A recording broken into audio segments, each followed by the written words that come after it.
Have you ever walked into a room and felt all eyes turned toward you, without understanding why?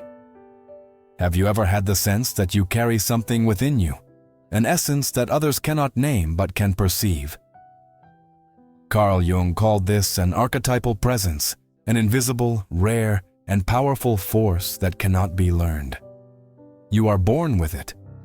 This aura is not based on beauty, fame, or mere intelligence.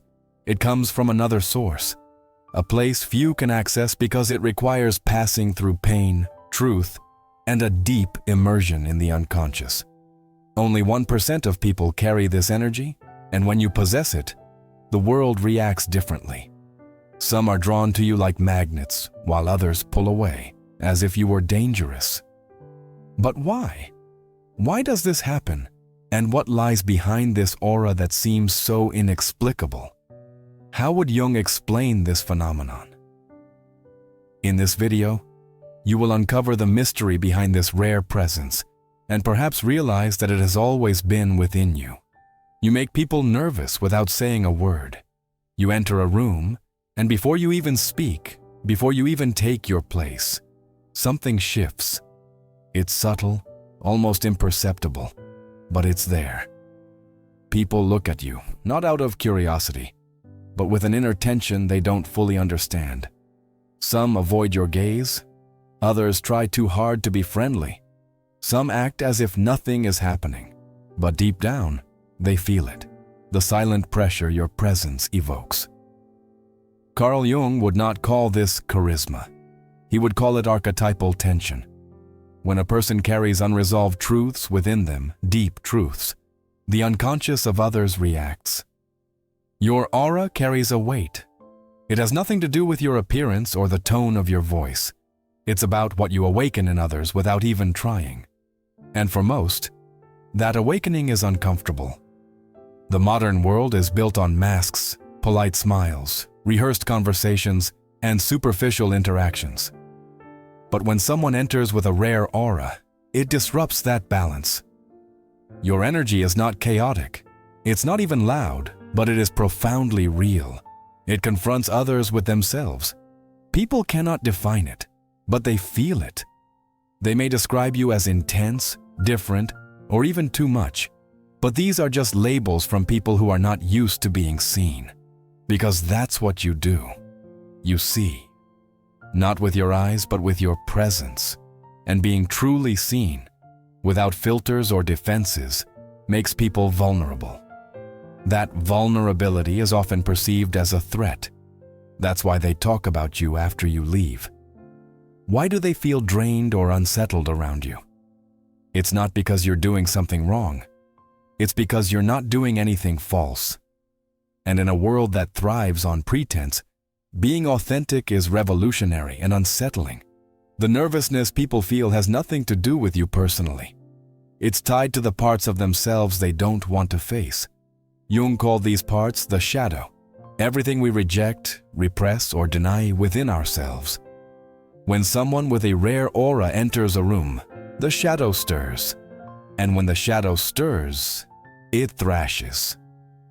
That's why people may act defensive, sarcastic, overly friendly, or distant. They're not reacting to you.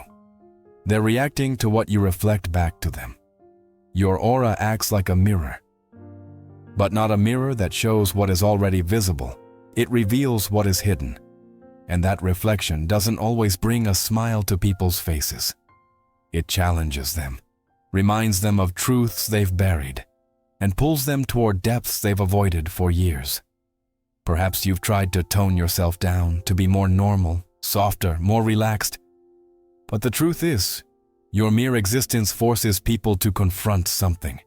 And that's not something you should apologize for. You weren't born to blend into the crowd. You were born to carry a presence, an energy that doesn't need to shout because it speaks through silence. So yes, people may feel nervous around you, but don't mistake that for rejection. They're not rejecting you. They're resisting the truth your presence awakens in them. And that truth is sacred. 2. You carry the weight of something you cannot explain. There's something heavy within you. You've felt it since childhood. It's not sadness, though sadness is part of it. It's not anxiety, though it sometimes feels that way. It's not even trauma, at least not entirely. It's more like a deep sense of knowing, as if your soul remembers something the world has forgotten. You've gone through life sensing things others ignore. You notice when someone lies, even if their words are perfect. You feel the tension in a room before anyone speaks a word. You grow weary in crowds because you absorb what others don't even realize they're feeling. Carl Jung would say that your unconscious is more active than most. You live close to the collective unconscious, that invisible field of emotions, memories, and instincts that connects us all. And when that field stirs, you feel it, even if you don't understand why. People with this kind of aura often feel older than they are. Not physically, but spiritually. As if life endowed them with wisdom before they had the language to describe it. They grow up asking different questions. Not, how do I fit in? But why do I feel everything so intensely? Or what's really happening beneath all this noise? This rare energy doesn't make you better, but it makes you different. You seek silence because, in silence, things make sense. You prefer honesty over convenience. You crave meaning, even when it causes you pain. And above all, you sense that there's more to life than what is visible. But this awareness comes with isolation. Not because others push you away, but because you can't play the same games they do. You see too much. You know too deeply.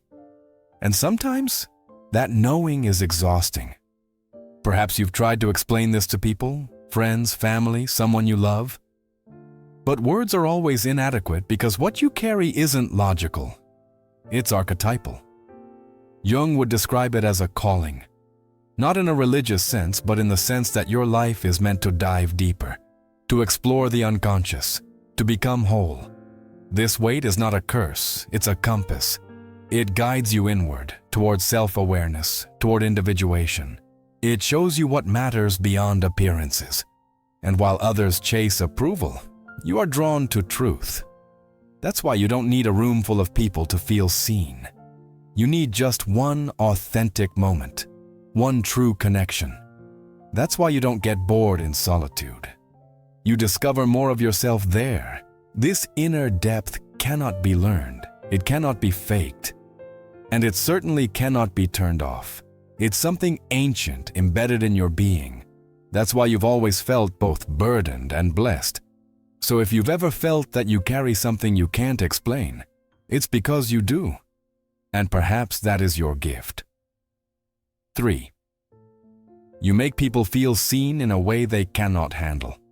Something strange happens when people talk to you. They start with small talk, ordinary words, an ordinary tone. But within minutes, sometimes even seconds, something shifts. In their voice, their eyes soften, their defenses drop, and suddenly they start saying things they hadn't planned to share. They express emotions they usually hide, reveal truths they haven't even admitted to themselves. You didn't ask for it, you didn't pry, but somehow your presence creates a space where people feel exposed. Not in a threatening way, but in a raw, honest, intimate way. Jung would call this the power of the mirror archetype. When someone has a rare aura, they unconsciously reflect the hidden inner world of others. Not with words, not with questions, but simply by being. You don't just listen, you absorb. And in your silence, people hear themselves. They feel seen on levels they've ignored for years. It's powerful, and for many, terrifying. Because being seen feels good until it reveals what they're trying to avoid. Most people go through life wearing emotional armor. They build an identity based on achievements, roles, expectations. They hide their insecurities behind busy schedules, confident smiles, or carefully chosen words. But in the presence of someone with a rare aura, that armor starts to crack.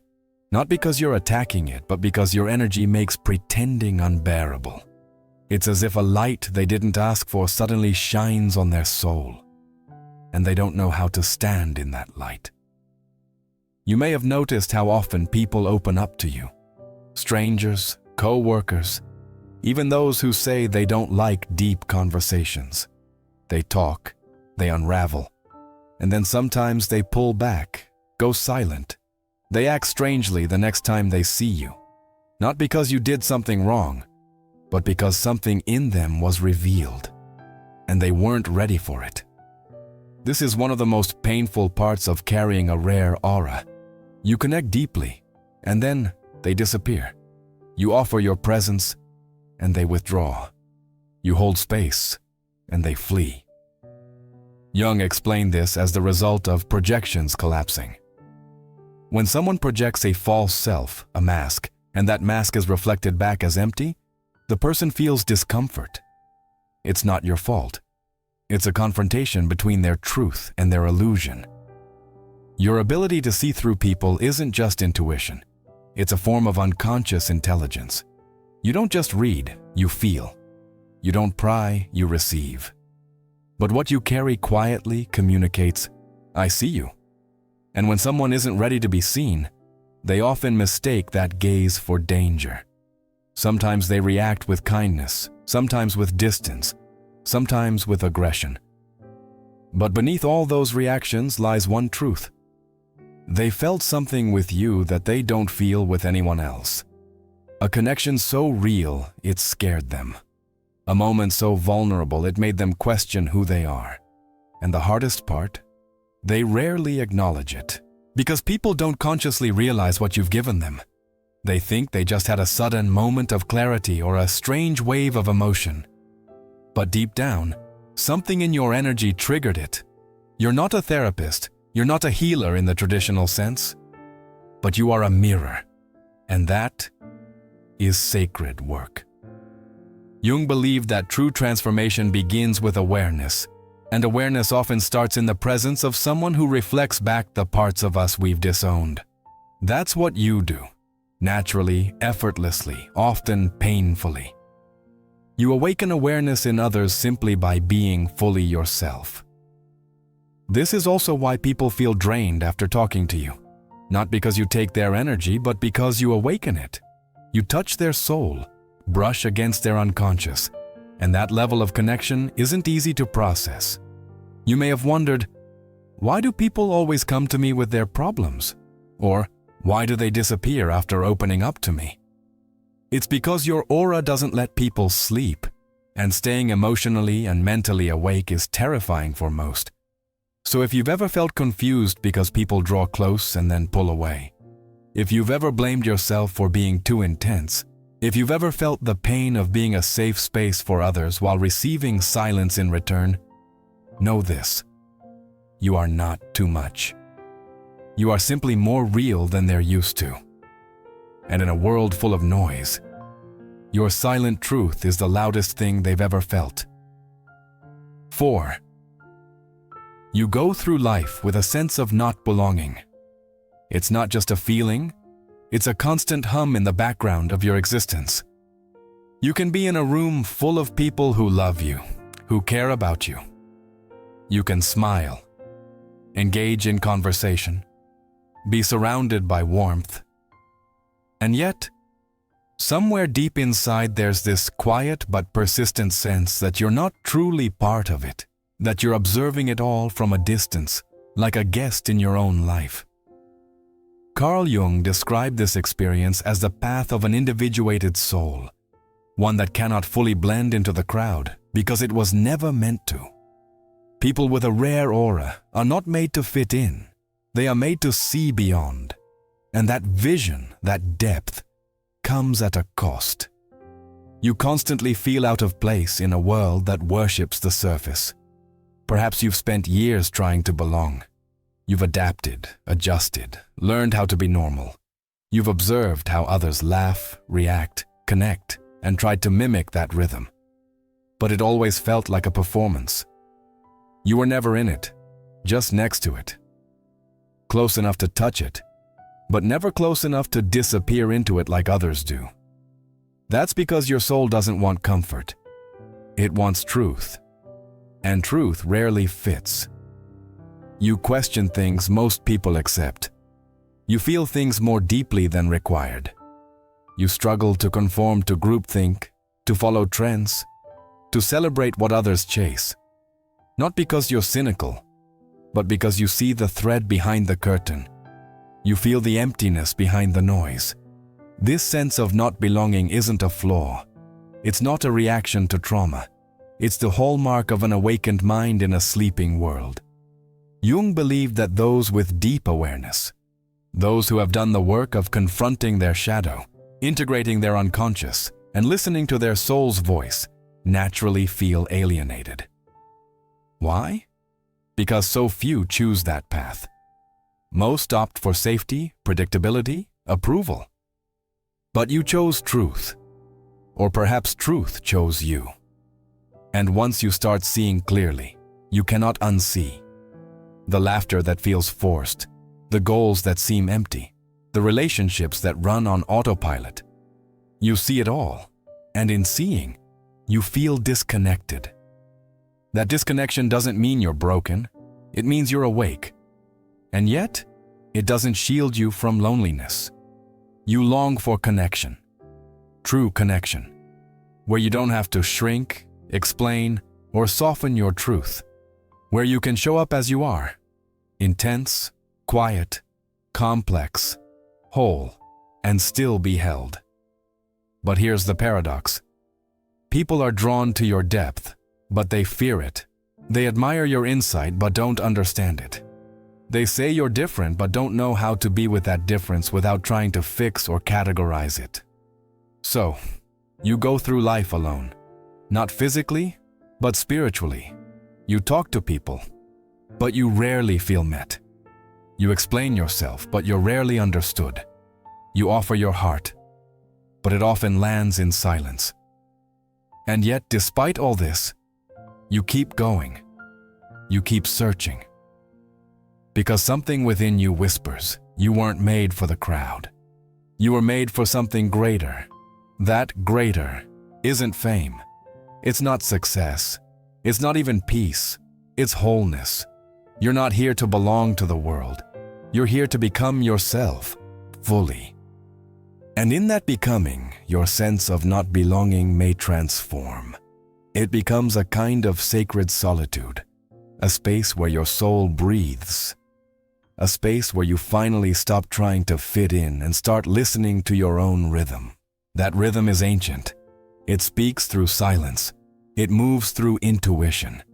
It pulls you toward experiences that make no logical sense but feel profoundly right. It urges you to create, to feel, to observe, to speak only when the words come from an authentic place. And when you finally accept that you're not made to belong everywhere, something shifts. You stop apologizing for your intensity. You stop explaining your solitude. You stop chasing rooms that were never built for your kind of presence. You start building your own temple, quietly, slowly, from within. And perhaps, just perhaps, one day someone else will walk through your door, and for the first time, you'll both feel like you belong. 5. You are constantly misunderstood because you communicate beyond words. One of the most frustrating experiences for those with a rare aura is being misunderstood. Even if your intentions are good, even if you speak clearly, no matter how carefully you try to express yourself, there's often a gap between what you feel and what people hear. This has nothing to do with poor communication skills. It's because your essence speaks on a level most people aren't attuned to. Carl Jung's work helps explain why. According to Jung, we communicate not only through words and actions, but also through unconscious signals, facial expressions, body language, emotional energy, tone, and even silence. People with a rare aura tend to operate from a deeper layer of consciousness. This means their presence often carries unspoken truths, subtle observations, and emotional nuances. They speak more in the language of energy than of noise. That's why your words are often taken out of context. You say something neutral, and someone perceives it as an attack. You make a calm observation, and they react defensively. Or worse, you stay silent, and that silence is interpreted as judgment, disapproval, or arrogance. It can feel like the more aware and careful you become, the more divergent others' reactions are. The issue here is projection. Jung emphasized the psychological mechanism of projection. The idea that people unconsciously project their unresolved emotions, fears, and insecurities onto others. When you carry a strong, self-aware, grounded aura, you naturally trigger this projection in those around you. They don't see you as you are. They see a distorted version of you, shaped by their own unresolved inner world. This is especially true when your calm is mistaken for coldness, or your intensity is confused with hostility. Another layer of this misunderstanding comes from how deeply you feel things. While most people think and react on a surface level, you perceive hidden currents. You sense contradictions between what people say and what they truly mean. You often respond to the unspoken truth rather than the spoken narrative. This confuses people because they expect conventional interaction. Instead, they feel like you're reading them. And, in a way, you are. You may have noticed that people often tell you you're too much, too deep, or that you overthink. But the reality is, you're not overthinking. You're perceiving. You see the full picture, including the parts they don't want to face. You feel the subtleties they've learned to ignore.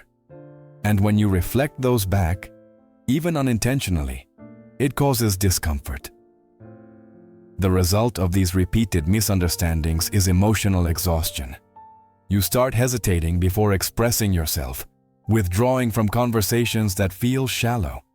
You stop trying to explain your thoughts in detail because you've learned that most people listen to respond, not to understand. Over time, you may start doubting your own clarity, thinking maybe you really are hard to understand. But that's not true. The truth is, your way of communicating simply bypasses common social scripts, and that's what makes it rare. Jung believed that those on the path to individuation, the process of becoming a complete self, develop a more symbolic, intuitive way of relating to others. They no longer operate solely from the ego. They respond from the soul. But this soul language isn't always welcome in a world that prefers clear categories, simplified emotions, and predictable behaviors. Your presence can carry grief in silence, convey truth through stillness, say very little and yet make someone feel exposed. Or you might speak deeply and leave people confused because they expected something superficial. This creates a paradox.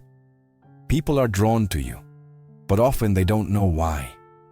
And when they try to categorize or define you, they fail because you don't operate on a level that words alone can define.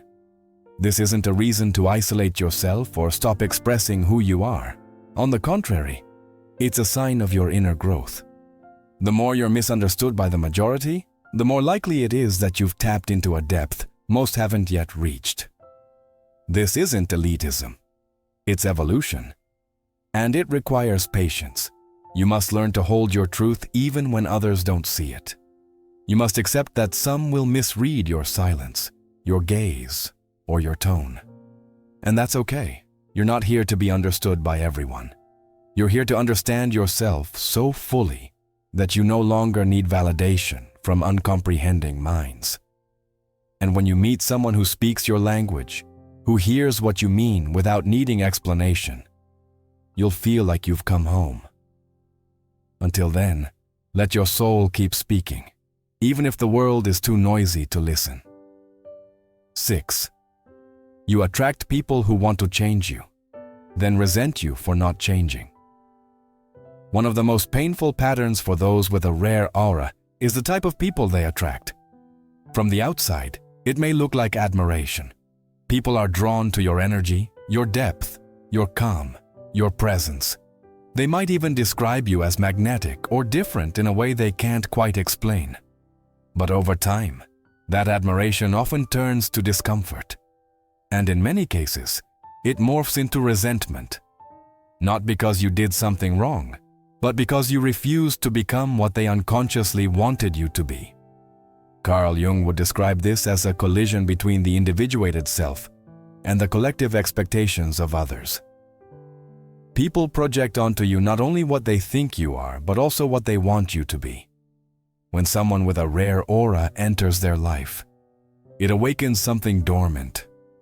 They sense your depth and mistake it for something they can possess. They interpret your silence as an invitation, your intensity as emotional availability, your uniqueness as something they can shape. At first, it may feel like a connection. You might even hope. Finally, someone sees you, appreciates your energy, wants to be close. But then a subtle pressure begins. They want you to respond faster, smile more, be less quiet, react the way they're used to, fit into their emotional blueprint. And when you don't, they don't understand. Worse, they feel rejected. Even though you never promised to be anything other than yourself, your refusal to conform becomes an offense to them. Jung would call this a projection of unmet needs. These people aren't relating to you as you are, but rather to an image you've unconsciously activated in their psyche. They thought you could fill a void. They thought your mystery meant submission, your calm meant agreement. When reality doesn't match their fantasy, they feel betrayed. But in truth, it's not you they're upset with. It's the mirror you hold. This becomes even more painful in close relationships, romantic, familial, even friendships. You offer depth, and they're drawn to it. But when they realize that depth cannot be controlled, they grow uneasy. They try to reshape the dynamic, regulate your presence, flatten your complexity. But the more they try, the more distant you seem. And the more distant you seem, the more they push. Eventually, that pressure turns into conflict, and you feel like a character in someone else's story. You may have heard things like, "Why can't you just be normal?" Or "You're too complicated." Or perhaps they withdrew in silence, giving you no reason, leaving you with a guilt that was never yours to carry. Such is the cost of carrying a strong, sovereign presence. You become a canvas for others' unfulfilled desires. And when you refuse to become their fantasy, they resent you for not making them feel whole. It's important to realize that this has nothing to do with arrogance or superiority. You're not better than anyone else, but your refusal to betray your authenticity is deeply unsettling to those who are disconnected from theirs. Most people are used to others bending, adapting, diluting themselves to be liked. But you, by nature or through pain, have chosen not to abandon who you are. That choice, whether conscious or instinctual, makes you rare. And when someone rare refuses to be possessed, it disorients those who've only known conditional love. Jung believed that the process of individuation, the path to becoming a fully realized self, often involves periods of loss, misunderstanding, and exile. Because when you stop serving others' projections, you become free. But that freedom threatens those still trapped in their masks. They may love your light but hate the way it exposes their shadows. And when that happens, they often turn away. Not because of who you are, but because of what they see in themselves when they're near you. The solution is not to dim your light or soften your depth. It's not to explain yourself over and over to people committed to misunderstanding you. The solution is to honor the integrity of your energy, to understand that your aura was never meant to please everyone. It's there to filter, to protect, to attract only what resonates with your truth. You will keep attracting people. That won't stop. But now you'll recognize the pattern more quickly. You'll feel the tension when admiration turns to control. You'll sense the shift when curiosity becomes criticism. And instead of shrinking to maintain the connection, you'll walk away, knowing that preserving your truth is more important than satisfying someone's illusion. You don't exist to make others comfortable. You exist to be whole. And anyone who cannot handle your wholeness is simply not ready for the kind of connection you carry. 7. You often feel pulled between two worlds, the one that exists and the one that calls to you. There's a strange and constant tension that lives in those who carry a rare aura. It's not anxiety in the traditional sense, nor is it confusion. It's a deep, persistent feeling of being pulled between two realities. The one you see around you every day, with its routines, duties, and expectations. And another, quieter, harder to describe, but no less real. This second world doesn't operate on time or logic. It's not flashy, but you feel it in your bones, in your dreams, in the silence between conversations. And it speaks to you like a home you've never visited, but somehow remember. In the visible world, you play a role. You go to work, complete tasks, maintain relationships, function like everyone else. You've learned how to do this, even if it never feels entirely natural. You can hold a conversation, smile at the right moment, complete projects, show up when needed. From the outside, no one would guess that while you're engaged in daily life, another part of you is elsewhere, listening to something deeper, waiting for something sacred. This isn't escapism. You're not lost in fantasy. What you feel is real. It's a pull toward something more meaningful, more alive, more connected to who you truly are. Carl Jung described this inner split as the divide between the persona and the self. The persona is the mask you wear to navigate society. It's necessary for interaction and social survival. But the self is what you are beneath it all. Your instincts, your truths, your unconscious wisdom, your purpose. People with a rare aura are more aware of this divide than most. They cannot simply disappear into their roles or lose themselves in routine. They feel the friction of pretending, the emptiness of living only on the surface. Even when everything is going well, there's still that inner whisper. This isn't all. You may experience this pull in different forms. Sometimes it feels like dissatisfaction. You achieve something and wonder why it didn't fulfill you. You spend time with people you care about but still feel lonely in the conversation. You participate in society, but part of you remains detached, as if you're observing life rather than fully engaging in it. Other times, the pull feels like longing. You catch yourself craving silence, beauty, mystery, meaning. Not because life is bad, but because your soul knows there's more. This second world that calls to you isn't about escape. It's about depth. It's a world of symbols, energies, archetypes, and spiritual memory. It expresses itself through intuition, synchronicity, art, music, philosophy, and the subtle language of dreams. You feel closest to it in moments of solitude, away from noise and distractions. It emerges like a breath of clarity when the world falls silent. And though it offers nothing tangible, you know it's where you feel most real. Jung taught that the goal of psychological development is individuation, the integration of all parts of the self into a unified whole. This includes both the outer world of form and the inner world of meaning. The problem is that modern society often encourages disconnection from the inner world. It tells you to focus on what's measurable, achievable, visible. What's invisible, your emotions, instincts, memories, longings, is treated as irrelevant or inconvenient.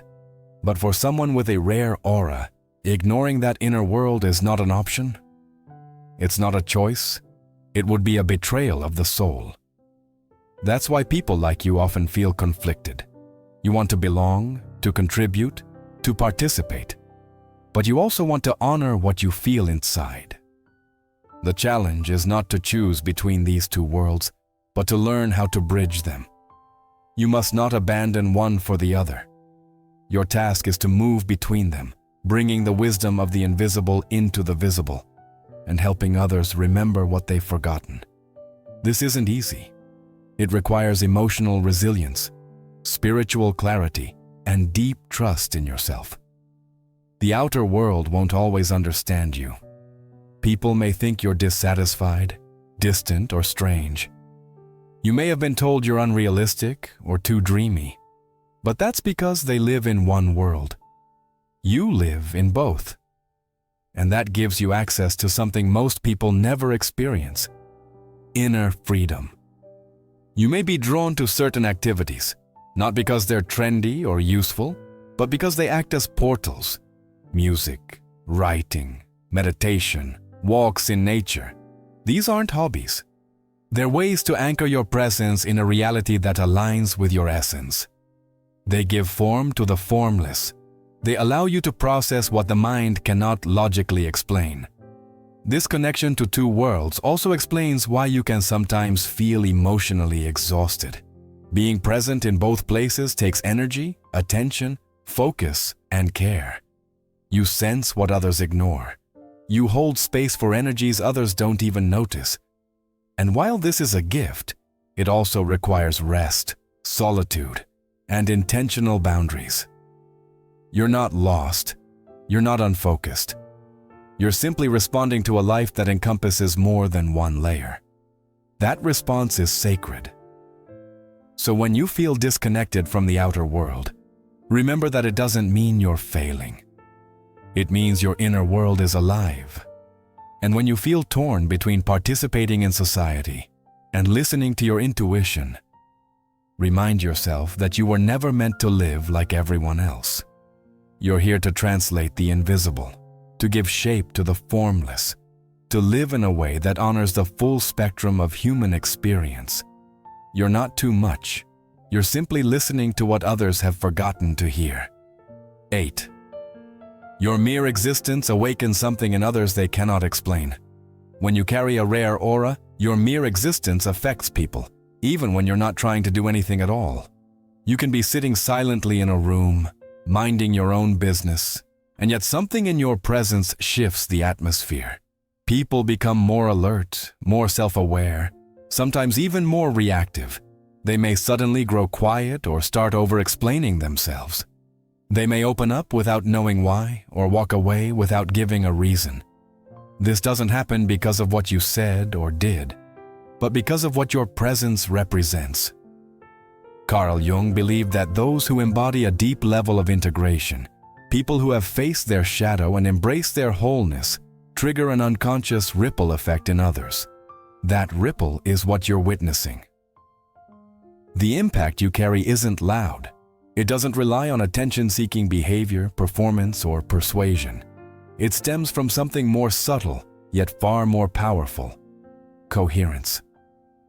When your inner world is aligned, when you're no longer performing, pretending, or proving, people feel it. Even if they can't put it into words, they respond to it. They notice you, act differently around you. They sense that you don't play by the same invisible rules everyone else follows. And that disrupts the illusion they live in. This kind of authenticity is magnetic to some, intimidating to others.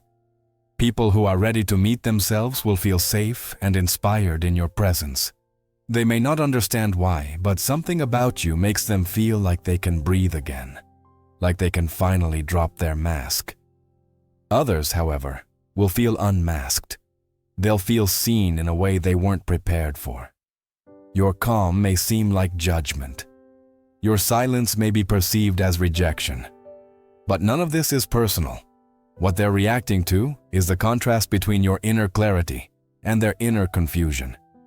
Jung taught that we all carry a desire to become whole, but most people are afraid of what that process demands. It requires honesty, emotional discomfort, and letting go of attachments to a false identity. So when someone like you shows up, someone whose presence radiates calm confidence born of self-awareness, it unconsciously confronts them with what they've avoided. You become a mirror, not of their perfection, but of their potential. And that mirror isn't always welcome. You may have noticed that people often feel compelled to explain themselves to you, even when you didn't ask. They may act overly nervous, talk too much, or suddenly share something deeply personal, then feel awkward afterward. They might say, "I don't know why I told you all that," or "I don't usually open up like this." This happens because your energy bypasses their social defenses. You don't demand vulnerability, but your presence makes hiding feel unnatural. On the other hand, you've likely also experienced people projecting negativity, resentment, criticism, or avoidance onto you for reasons that seem disconnected from reality.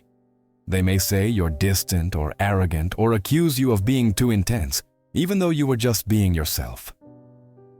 Again, this isn't about you. It's projection at work. Jung wrote extensively about how we attribute our inner conflicts to external figures. When someone can't handle the discomfort they feel in your presence, they unconsciously blame you for it. Being unforgettable doesn't always mean being embraced. Sometimes you leave a deep mark on someone's life simply because you're real, and that person doesn't know how to process it. But months or years later, they may remember you. They may hear your words again in their mind. They may finally understand the truth you represented. People with a rare aura often carry resonance, not just impact. Resonance lingers. It moves quietly beneath the surface and re-emerges when the person is ready. This can be a lonely road. It's hard to explain why people are drawn to you, but also feel uneasy in your company. Why they open up and then disappear. Why you feel emotionally responsible for the shifts in a room's energy, even when you've said almost nothing. But there's nothing wrong with you. What you're experiencing is the natural effect of being aligned in a divided world. When most people are disconnected from their soul, they can't help but react to someone who lives in touch with theirs. Jung believed that those who undertake the journey of individuation, who integrate their conscious and unconscious, who embrace both their light and their shadow, become agents of transformation in society simply by existing. You don't need to be a teacher, therapist, or leader to play that role. You just need to be yourself. Showing up with honesty, integrity, and depth is revolutionary. Because your truth, lived quietly, authentically, awakens people. You may never be fully appreciated for what you carry. You may never hear the full story of how your energy changed someone's life. But that doesn't mean the change didn't happen. It just means it happened beyond the level of words. In the unconscious, where true transformation begins. If you've ever wondered why people remember you years after a single conversation, why you can sense when someone is lying before they even speak, or why you often feel like an emotional mirror for others, now you know. It's not in your head, it's in your aura, and it's rare. Only 1% of people carry this kind of frequency. Not because they were chosen, but because they chose. They chose to go deep, to face themselves, to stop pretending, to live authentically, even if it's hard, even if it costs them comfort, relationships, or approval. In doing so, they became something else. Not just a person, but a presence. Your presence isn't something you have to earn. It's not something you have to prove. It's the natural result of the work you've done, the healing, the awareness, the honesty. And if you're still becoming, still integrating, still finding your way, you're on the right path. Because this aura isn't about perfection, it's about truth. And your truth is enough. You don't have to change. You don't have to be quieter, louder, or easier to understand. What you already are is real. And in a world full of noise, your authenticity is the loudest thing anyone has ever felt.